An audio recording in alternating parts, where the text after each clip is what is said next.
All right, we're going to go ahead and get started right on the top of the hour here. Welcome everyone to uh, the NCSMMN virtual seminar series. This is the National Coordinated Soil Moisture Monitoring Network's webinar series where we cover different topics of interest to the community more broadly.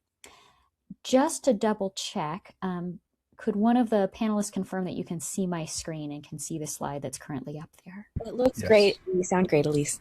Great, thank you. All right, well, today we're very excited to be covering a very timely topic, which is soil moisture utility for monitoring wildfire behavior and impacts, with presenters Zachary Holden and Brian Ebel. To give you an overview of what our structure is going to look like today, I'll give a quick introduction to the NCSMMN and NIDIS, and then we'll move right into those two presentations, which will be about 10 minutes each. After each presentation, we'll have 1 minute for any clarifying questions. If there's a slide you didn't understand or a graph you need to see again, let us know. But we're going to save most of the questions for the end. And then we'll have a moderated Q&A and discussion hosted by Michael Kosh. Just before we begin the presentations, I'll go over quickly how to submit your questions so that we can see them. So this webinar today is hosted by NIDIS, the National Integrated Drought Information System. If you have not heard of us before, we are a multi-agency partnership that coordinates drought monitoring, forecasting, planning, and information sharing across the country. Typically, this is done by drought early warning systems regions. So these are geographic areas within the United States that might have specific shared needs around drought information. And the goal is to help the community move from a more reactive to a proactive approach to coping with drought risks and impacts. And because soil moisture is so closely tied to drought, we participate in this broader community, the National Coordinated Soil Moisture Monitoring Network, or NCSMMN. This is a community of practice that is led by a volunteer group of organizations listed at the bottom of this slide. These are all different folks who contribute to the NCSMMN planning and direction building. And then the purpose of this collaborative group is to make more coordinated, high-quality, nationwide soil moisture information available for the public good. And that shows up in a number of different types of activities. We are a network of networks, so there's 39 different mesonets or otherwise operated soil moisture collecting groups that participate with us in some capacity. We're also a network of research. So what I mean by that is we help advance everything from supporting data quality guidance to thinking about different resources that could be built to better integrate in situ and satellite data, that kind of thing. And last but most certainly not least, we're a network for communication. So developing tools and products to support decision making and hosting virtual seminars like this one. So as we move into the webinar portion, just a reminder that everyone is muted and that the seminar already is being recorded, and that recording will be sent to all registered participants as well as posted on drought.gov after the event is over so that anyone who missed it can go back and check it out again. If you would like to submit a question throughout the seminar, you can submit a question at any time. You can do this by going to, there's a set of 3 small boxes in the lower right-hand corner of your screen. If you click on that, you can submit questions through Slido. Just be aware that all of the moderators and hosts can see your questions, but they're not going to appear for other attendees. So if you enter a question, we've received it, even though you don't see it popping up in your chat box. So with that, I'm going to go ahead and move into introducing our speakers.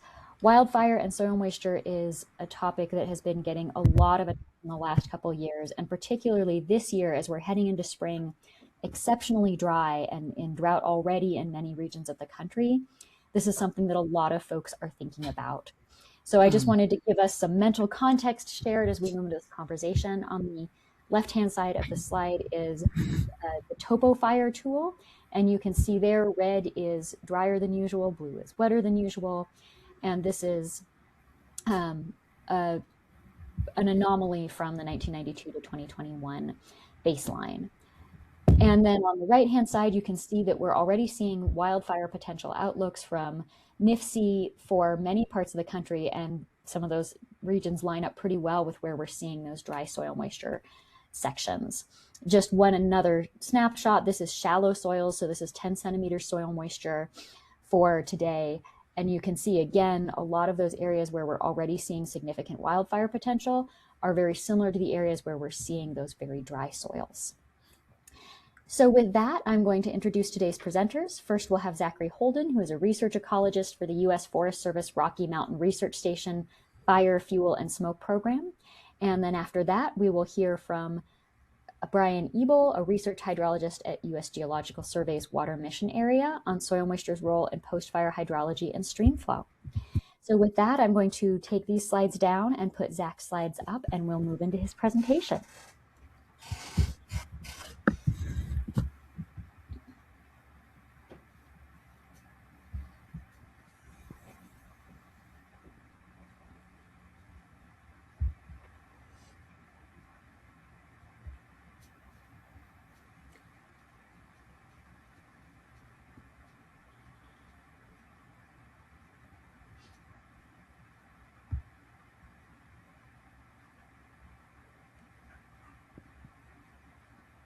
All right, go ahead and unmute and start your presentation.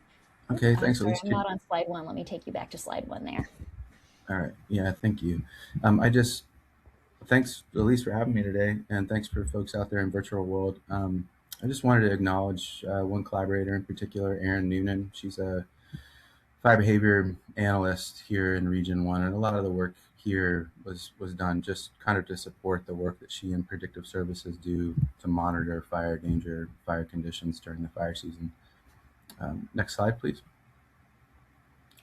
I wanted to start just by showing, could go back one slide.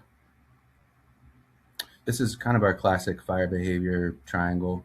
I don't know if folks are familiar with this, but we're showing this in the form of a Venn diagram and using that to kind of illustrate the interaction between some of these key variables, weather and climate and terrain and fuels and vegetation. Next slide. And I think we're all aware that we've really seen a dramatic shift in, the operating space that we have for managing fires. And a lot of that has to do with increasing temperatures, drought, reduced summertime precipitation, longer periods without rain. And that's really changed, the environment that we work in. We have longer fire seasons now and drier fuels, and fewer days meeting burn prescriptions for prescribed fires. Next slide.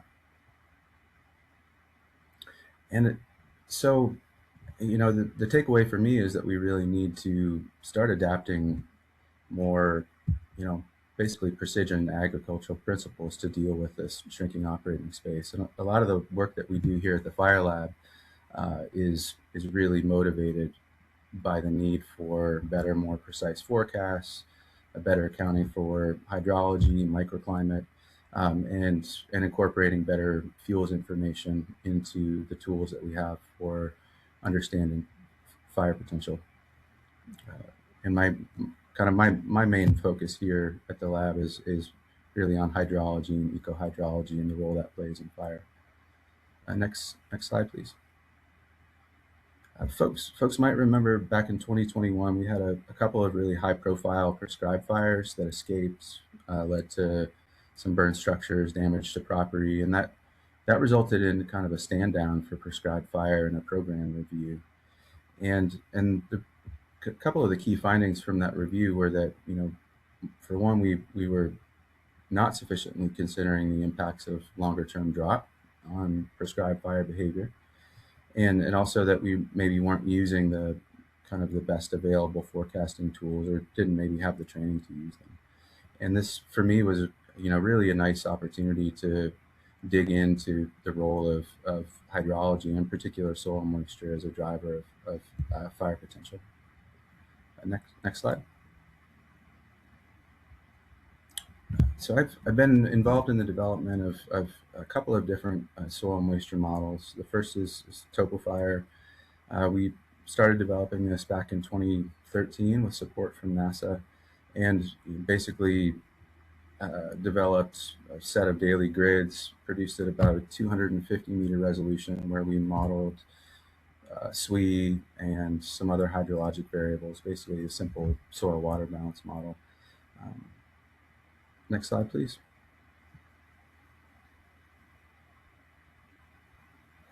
Uh, and the key variables that we produce through Fire are basically a set of daily weather grids, so temperature, humidity, radiation, which we use then to drive a very simple soil water balance model where we model snow water equivalent, soil moisture, and then climatic water balance deficit, AET, potential evapotranspiration, just basic water balance model. I just lost the presentation on my screen, Elise.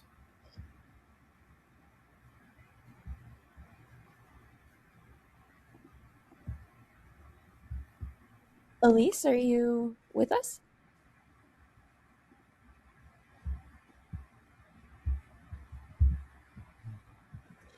Apologies Zach, about that. I don't know what happened. I'm going to reshare those slides. My apologies for that.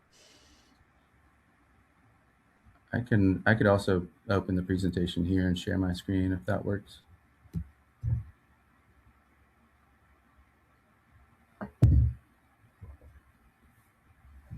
It shouldn't be an issue. I'm not at all sure why it vanished, but everything is still here. So, all right, I'll put that back in full screen mode and I'm going to go ahead and mute myself. Sorry for that pause. Bad technology.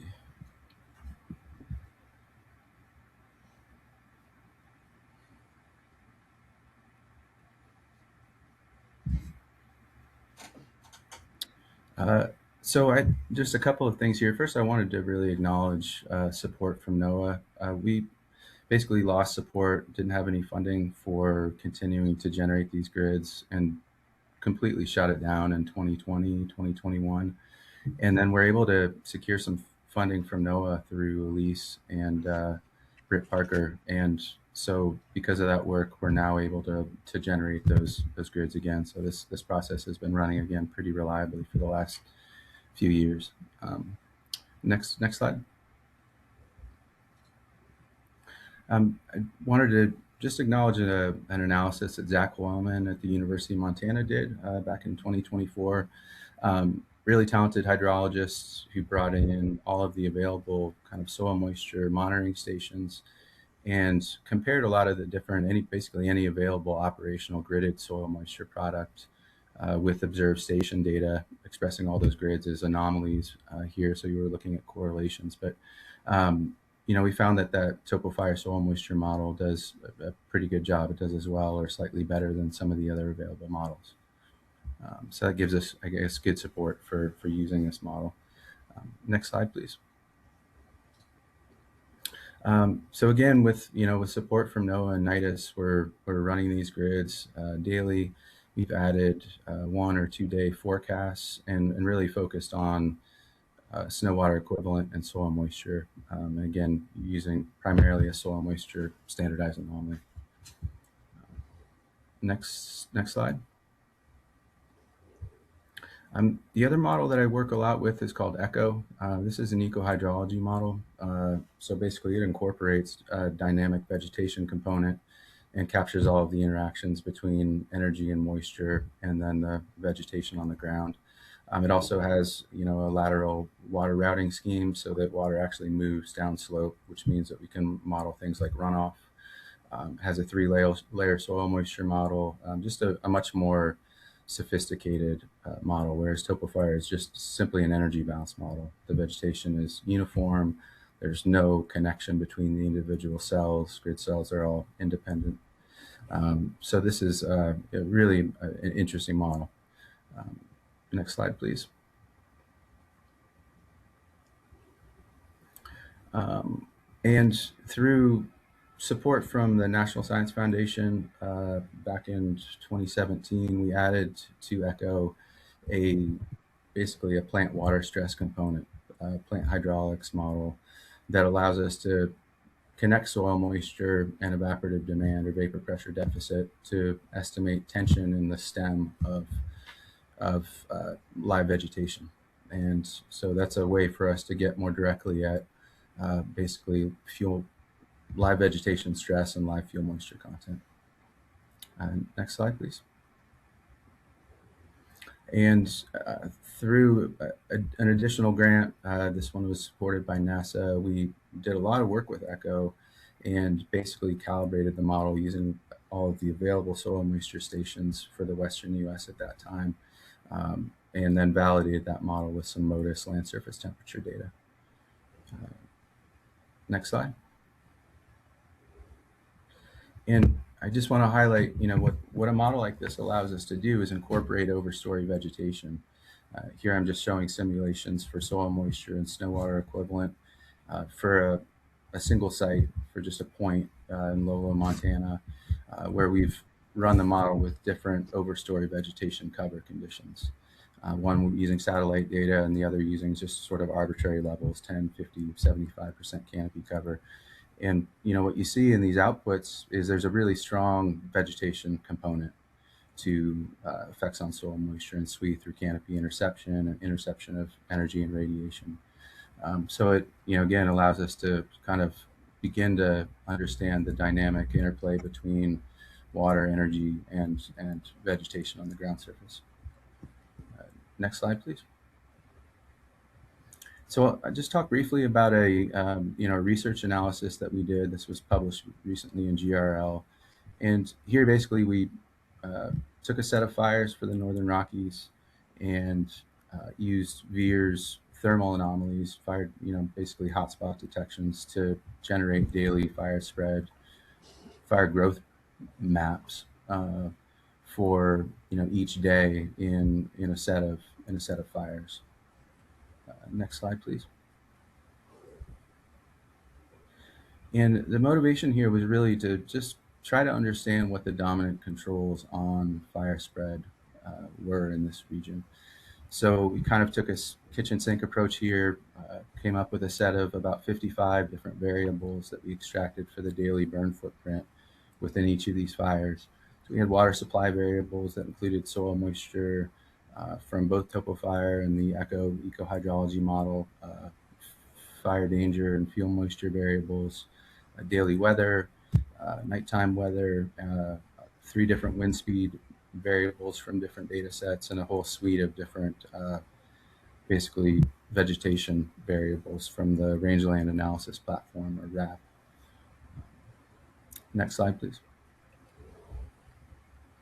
And here we basically, we take those extracted data, turn them into a flat file, basically a text file, and then use here we use boosted regression trees, just a pretty common machine learning model, to develop models for 2 different variables. One is a continuous variable, so daily acres burned, and the other is a binary response, a logistic regression model, basically estimating whether a fire spreads or not. So growth of 70 acres or more is considered a presence or a yes, and if it doesn't grow 70 acres or there's no growth, it's a negative response. And the takeaway, just in terms of accuracy here, is that when we incorporate the ECHO variables, and particularly ECHO soil moisture and plant hydraulic conductance, we get a huge boost in accuracy. So there's a really significant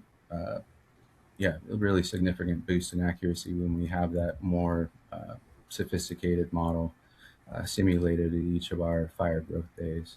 And you see a similar result for the binary response model. We get a small bump in accuracy using the TopoFire water balance soil moisture, but again, not nearly as pronounced as using the more advanced model. Next slide, please. So we can interpret those models using here partial effects plots or marginal effects. And essentially, we hold the other variables in the model constant at some mean or median value, and then visualize basically the effects of key variables of interest. And what we see here is that in terms of what factors are the strongest predictors of fire spread, soil moisture and this loss of plant hydraulic conductance, vegetation stress, are by far the strongest controls for this region and this data set. And we see that here in this red band, where we have basically a threshold kind of response, where when there's any loss of hydraulic conductance, so vegetation stress under low soil moisture conditions, we see higher potential for spread.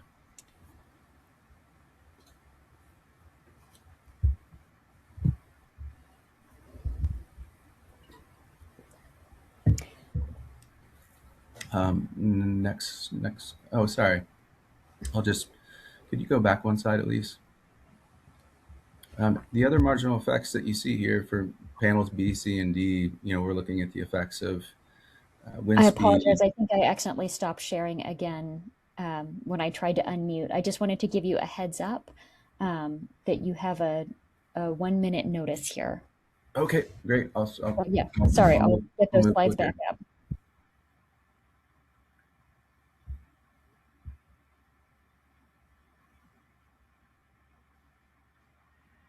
Okay, the other effects we see are pretty sensible, higher spread under higher wind speed, lower relative humidity, and a grass effect. Next slide, please. So we've taken simplified versions of these models, use real-time and forecasted data to generate operational predictions for the Pacific Northwest region, just using basically only variables that are available as forecasts. So it limits, what we can do. And I can't run echo operationally at this point. So we're using the topo fire, soil, and moisture. Next slide. Again, the partial effects are pretty sensible here. We see higher spread under, with lower relative humidities, and much greater potential for spread when there's dry soil moisture anomalies. Next slide. So Aaron and I have, started running this in 2003. Just show some maps where, different incidents have emerged, and we've looked at these products. This is just a qualitative evaluation of how this product works. But basically, you'll see that, when we have high fire spread conditions, dry soils, dry weather, we get emerging incidents seem to pop out there. So there's a red flag warning here down in southwest Montana on this particular date. Next slide.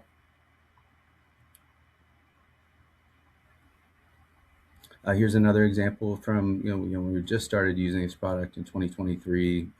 We had really an intense emerging fire season in the beginning of August. And Hurricane Dora came in, dropped a bunch of precipitation. The soil moisture got wet, and our fire danger went away, and these a lot of these fires were extinguished. Next slide.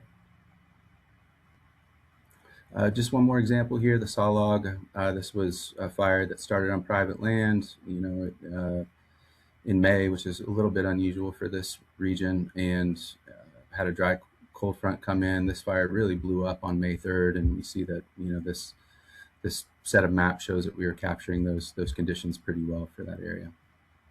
Next slide.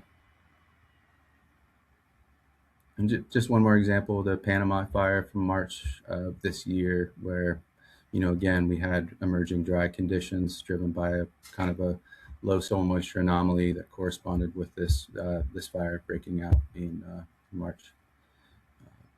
Next slide. Okay, anybody that's interested in that product, these go to a server on the University of Montana campus every day, and there's a set of maps you can look at, or the actual gridded outputs. So I think that's all I have, at least.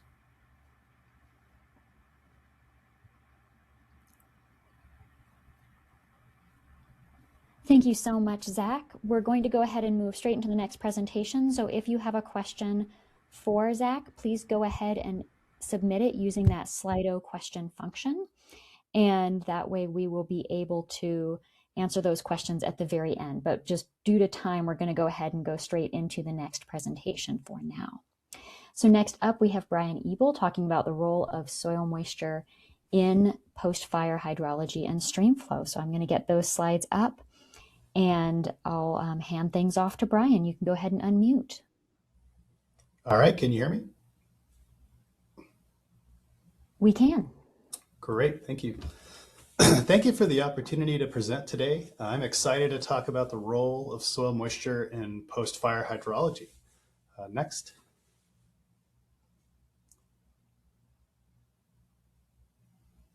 I'm going to start with this graph of acres burned as a function of the year. So this is from the Landsat satellite through the Monitoring Trends and Burn Severity program. And as this graph steps through each, whoops, disappeared.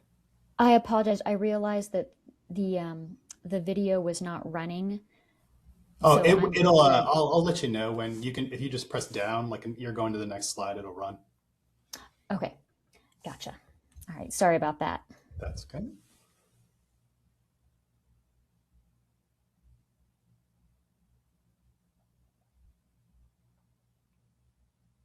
Okay.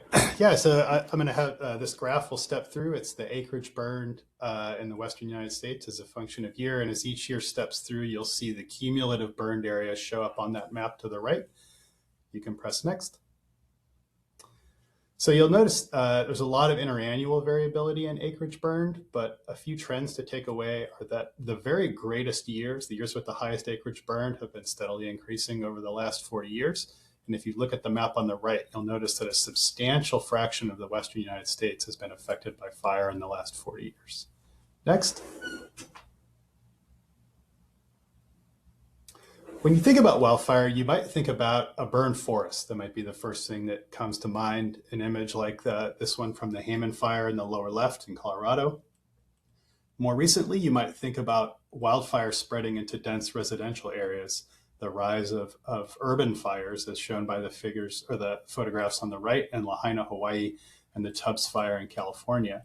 I work on a slightly different aspect of the problem, which is what happens after it rains in these burned areas.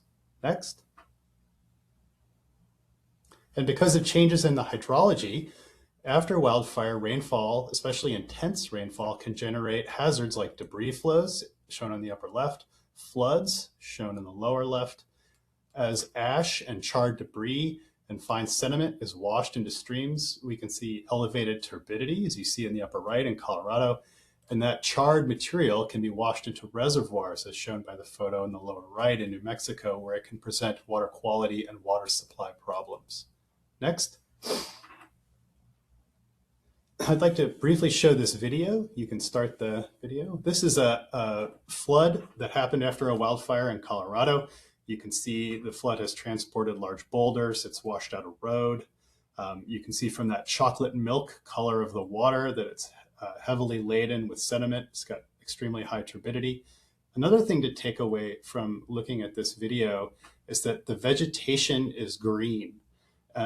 This is well downstream of the burn scar, so the rainfall is falling in the burned area and then propagating long distances downstream where it affects communities.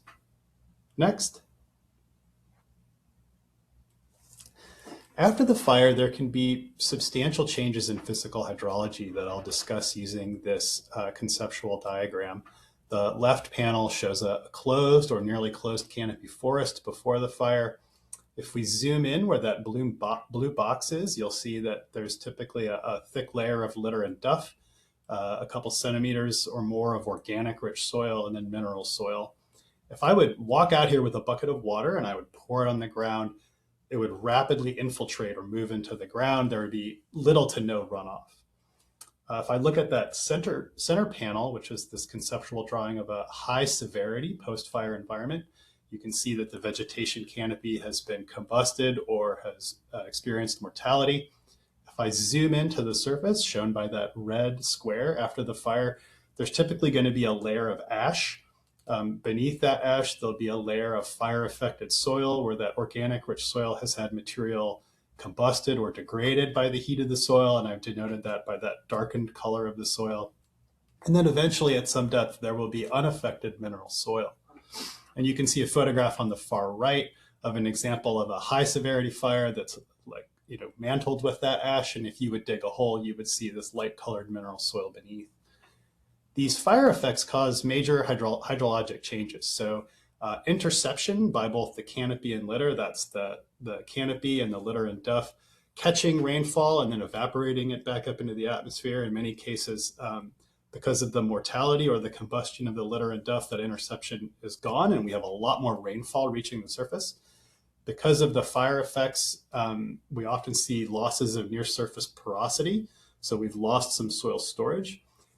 And then because of material deposited, either fine material in the form of ash or fine sediment from loss of aggregate stability in the soil, we have fine material that clogs pores. We have surface sealing from the raindrop energy impact. And then we have something called water repellency, which is when organic material in the canopy or in the litter and duff or in that organic rich soil is volatilized. And then as it cools, it recondenses on soil grains. It prevents wetting of the soil. And I'll talk a little bit more about that in a minute. Next slide. So these hydrologic changes have major changes on infiltration and runoff generation. So before the fire, most of our stream flow would be generated by what's called subsurface storm flow. That's going to be characterized by the rainfall rate being much less than the infiltration rate. You can step through that first animation. So you can see when it rains that soil is going to wet up slowly. Eventually, we're going to generate saturation at that soil bedrock interface, and it's going to flow down slope. So we have a lot of storage of water in the soil. We have a flow down slope in the subsurface. If you compare that to the situation on the right after the fire, because of that interception loss, we have a lot more rainfall reaching the surface. And because of the reductions in infiltration from the fire effects, we have much lower infiltration. And so we flipped this, and we have the situation where rainfall rate is much greater than infiltration rate. So we tend to generate flow over the land surface. We have very little penetration of that wetting front into the subsurface. If we put soil moisture probes in these two cases, we would see that the unburned case would wet up in response to rainfall, and the post-fire soil moisture probe would not wet up in response to rainfall, at least at that storm time scale. And that's really a reason why we're seeing this surface runoff and these post-wildfire floods. Next slide. I'd like to illustrate this with a graph from a fire in Colorado. This is for two storms on the 12th of October and the 22nd of October. The top panel, A and D, has the blue shaded, which is the rainfall rate in millimeters per hour, and then a red line, which is the total rainfall. The middle panels, B and E, are some discharge in the burned area. So that's surface overland flow that's being measured. These are off of kind of medium scale plots. And then the bottom panel, C and F, are soil moisture sensors. So the orange and red sensors are burned sensors in burned areas at two different plots, and they're at 5 and 10 centimeters depth. And then the blue lines are from unburned soil moisture sensors in a place that's about a quarter of a mile away. There was no runoff observed at all in the unburned soils. And so the takeaway from this is that, as I just mentioned, these soil moisture sensors are like a warning system. They're essentially like a sentinel, because the unburned soil is going to wet up. You're going to see a response to rainfall, whereas the burned soil is going to stay dry. Next slide.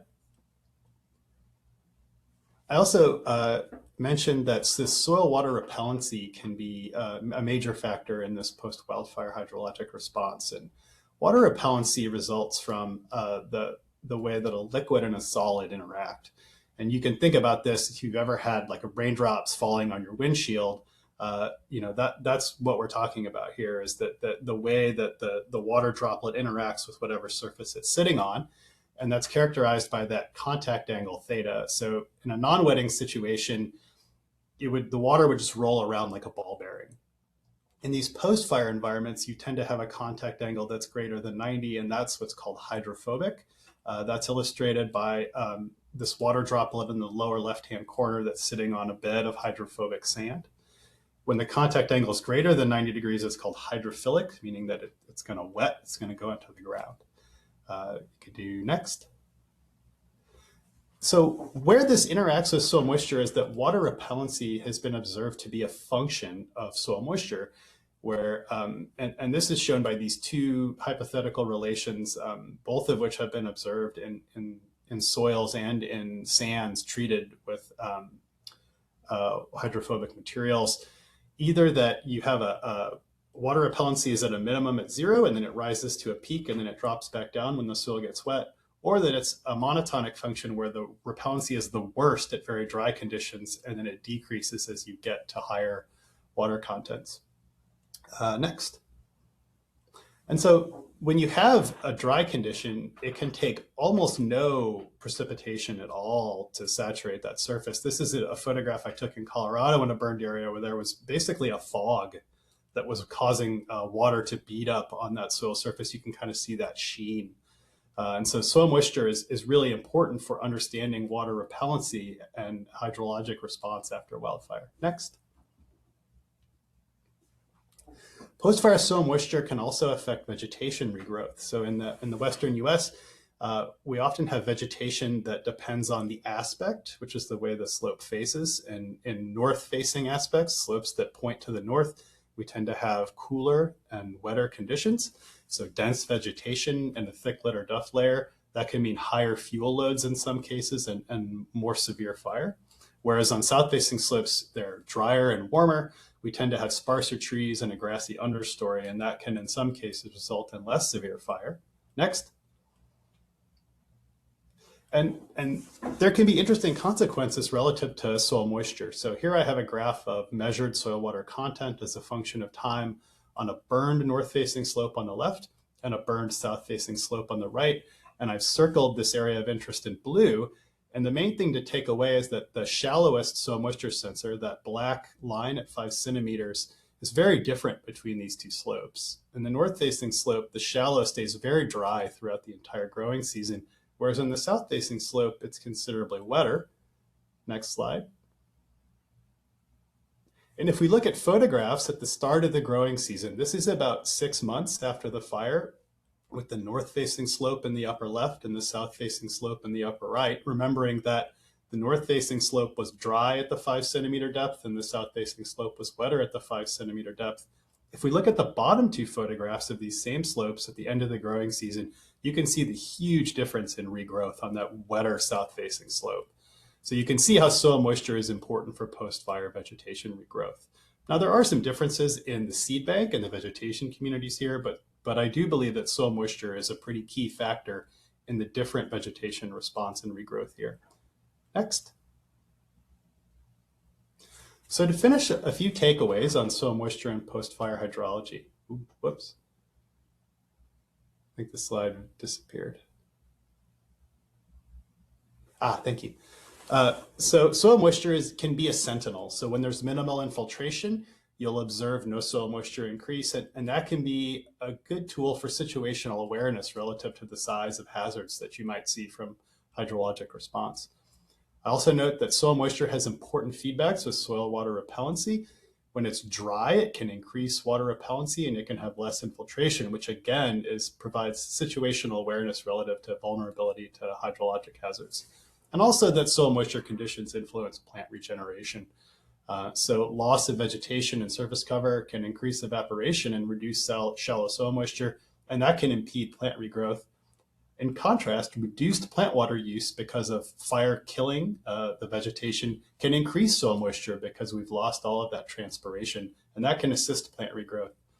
So hopefully I've made a very short, very brief case that measuring soil moisture after wildfire is beneficial. Thank you.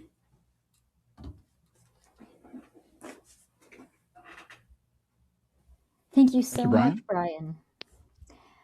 We're going to go ahead and hand off to Michael Kosh. First, I just want to say thank you very much to both Zach and Brian for their excellent presentations. Those were both really interesting. I'm going to go ahead and hand off to Michael Kosh, who's going to run through a Q&A, and I will put a slide up to just remind you how to submit your questions if needed. Okay, thank you, Brian and Zach. Well, we see already someone asked for a link for TopoFire in the chat. That's there for folks, as well as a link to a journal article regarding it and bans. If there are any other questions, you can either show it in the Slido or the chat. I can visit back with Brian real quick about the hydrophobicity of the post-burn, where really like the discussion of the surface tension and the water, and would you consider the biggest problem with fires, the post-fire erosion that can occur? I've often heard something similar to that. Yeah, I think that's a really important and open question. The post-fire, what people will call soil water repellency or hydrophobicity is very frequently observed. It's a a pretty easy measurement to make, which I think has allowed it to be documented in a lot of environments. And I think it certainly can be an important factor when the conditions are right. It, you know, especially in the immediate post-fire environment, but a lot of research has shown that it only lasts for a couple of years. And yet we do sometimes see fire effects that last longer than that. And so I think, it's certainly a piece of the puzzle. I think that those interception changes are really important. I think that soil sealing has also been shown to be a very important factor in reductions in infiltration. And it can be a challenge because these things just vary. In one place, one factor is important, and another factor, a different factor, is important. So it's certainly a piece of the puzzle, though. On that topic, Todd asked the question, how does the 100% hydrophobic soil post-wildfire wet up? What is the mechanism? Is it just time? Is there a... Yeah, so there's been some research on how freeze-thaw cycles can affect the persistence of water repellency.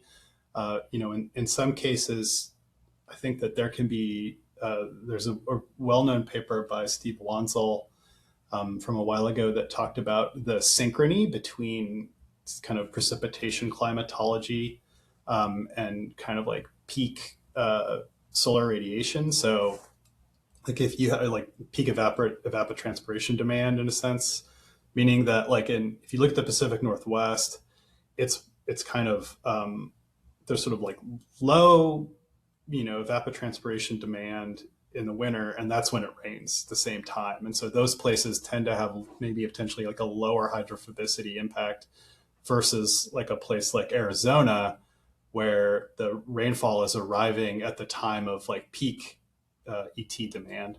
So that's the soils can dry out much faster.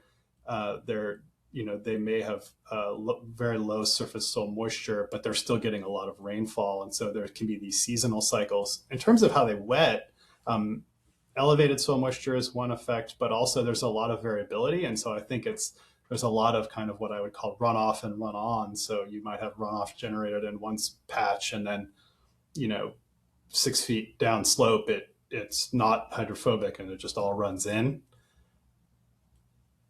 Runs on would be the phrase. So it's all infiltrating. There can also be effects where the water repellency is not necessarily always right at the surface. Sometimes it's what's called translocated, meaning the heat of the fire has pushed it down to depth, several centimeters of depth. And so there can be a couple centimeters of hydrophilic soil at the surface. Which gives it weight and it becomes harder to, makes it more mobile, I guess. Let me go to another question here, and I'll go to Zach first. But do either of you use GRACE data at all? That's a groundwater estimation using gravity. Yeah, thanks. I know that Zach Hoylman in his analysis included the GRACE data. We didn't find that it performed as well in that analysis, but it's also very, very coarse. So I honestly don't use it that much in my work. It is quite coarse and long time scale, which might be beyond when you're talking about soil moisture here. It's more of a volume, monthly volume. Thanks. From Ronnie Leeper, Zach, did you notice any relationships between length of time and low soil moisture and a connection with wildfire growth? I'm sorry, I didn't quite understand the question. The time of... Did you notice the length of time, any relationship between the length of time with low soil moisture, say a drought period, and better connection to wildfire growth? So does the length of the aridity or lack of moisture condition or lack of rain, has that correlates well with wildfire growth? Oh, that's a great question. We actually, at least in our previous analysis, didn't really look at sort of the longer term lagged effects or compounding drought effects on fire spread. Just looked at kind of the immediate soil moisture conditions. That would be a really interesting thing to look at.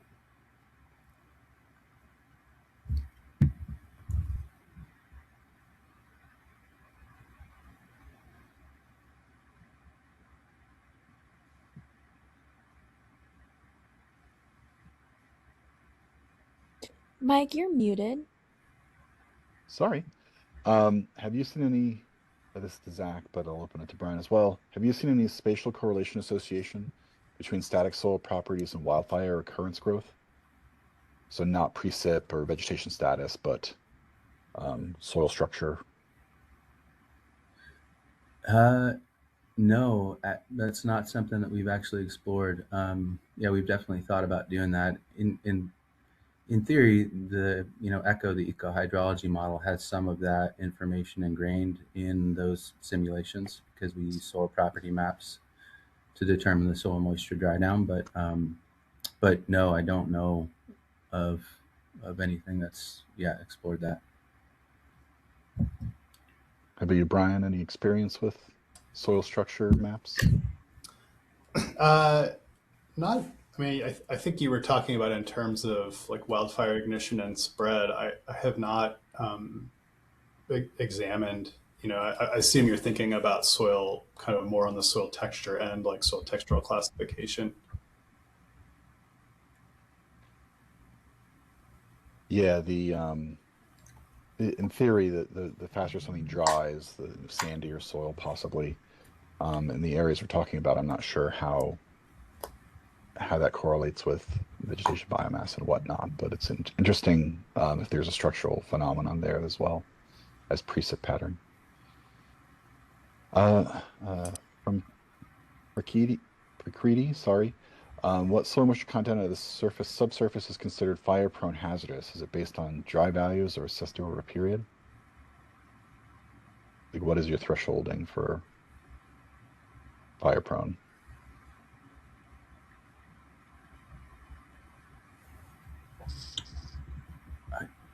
Michael, is that question for me? We'll go to Brian first. Okay. Sorry, in terms of, you said, is there like a threshold of soil moisture for being fire prone? Yeah. So is there a specific soil moisture content or a number of days below a certain amount of soil moisture content that would allow you to, like, what's your mechanism for identifying as fire prone or hazardous? Oh, I think that's kind of more what Zach's talk was geared towards. I think it would, I think in that sense, soil moisture is a proxy for the kind of vegetation dryness. Is that correct, Zach? Yeah. Yes. We definitely saw two pretty distinct, I guess, threshold type responses to soil moisture. One using, I guess, the TopoFire soil moisture model and the operational predictions. When the soil moisture anomaly drops down to say -5 and below, that's when we seem to see an uptick in fire activity. That's when things get really active. In the kind of the more research analysis with the eco hydrology model, there was a very clear threshold response to loss of plant hydraulic conductance, where as soon as you saw an onset of vegetation stress in the form of loss of hydraulic connectivity, that seemed to be a really strong indicator of larger fire spread potential. Okay, thanks.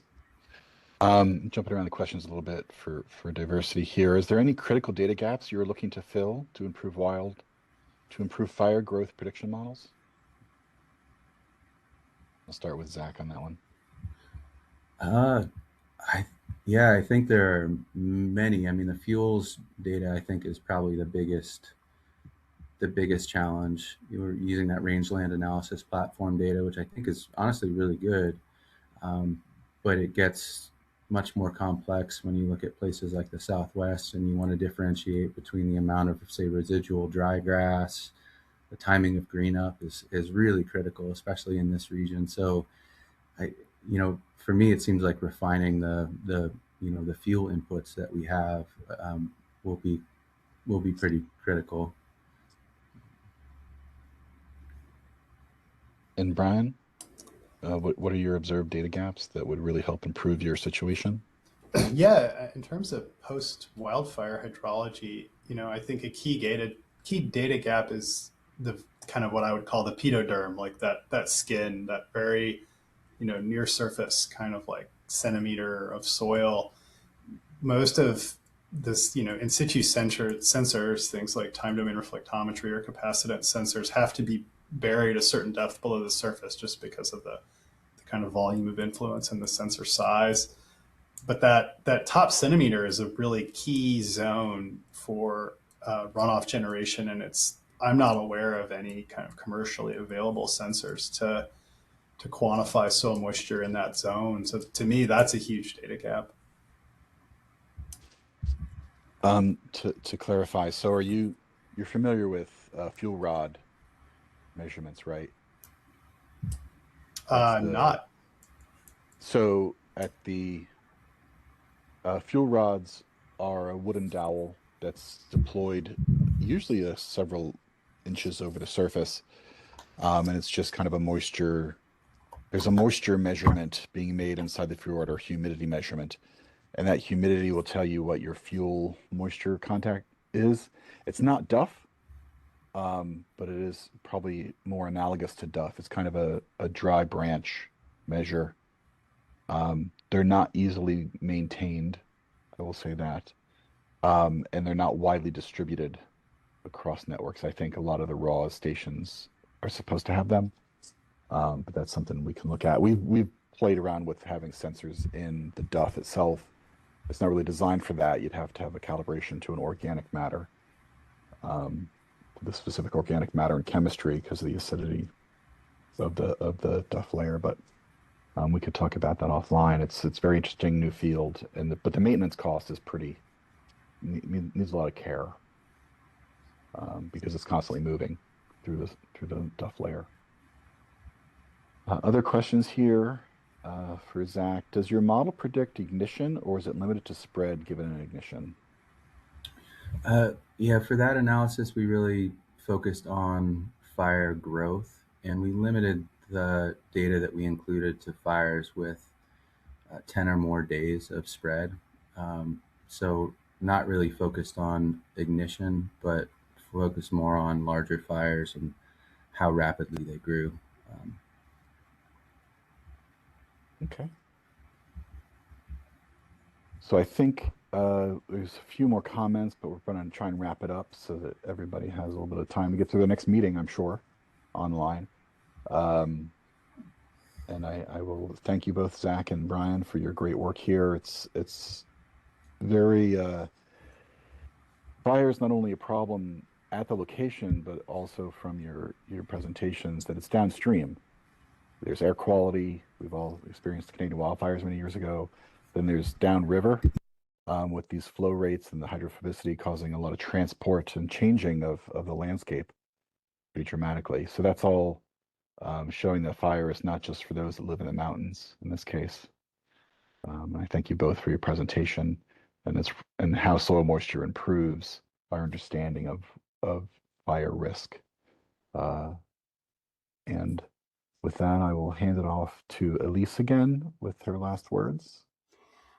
Well, thank you again to our presenters. The amount of engagement we had really speaks to how well received these presentations were and how much interest there is in this topic. I screenshotted the last couple questions that folks had. There weren't always last names associated, so we may or may not be able to get those back to you, but if I can find a last name for the questions, then I'll pass those along to our presenters. I just want to wrap up by thanking all of you attendees for joining us today. If you enjoyed these talks and want to know more about other virtual seminars, soil moisture resources, news, or the annual workshop, please sign up for our newsletter. It has been placed in the chat, so you can also find it there. So with that, I'll just wrap up with, here is some contact information for drought.gov. This is where the presentation will be posted once it is processed and the video is ready to go. And with that, we'll just go ahead and wrap up. Thank you again, everyone. Thanks, Elise. Yeah, thank you.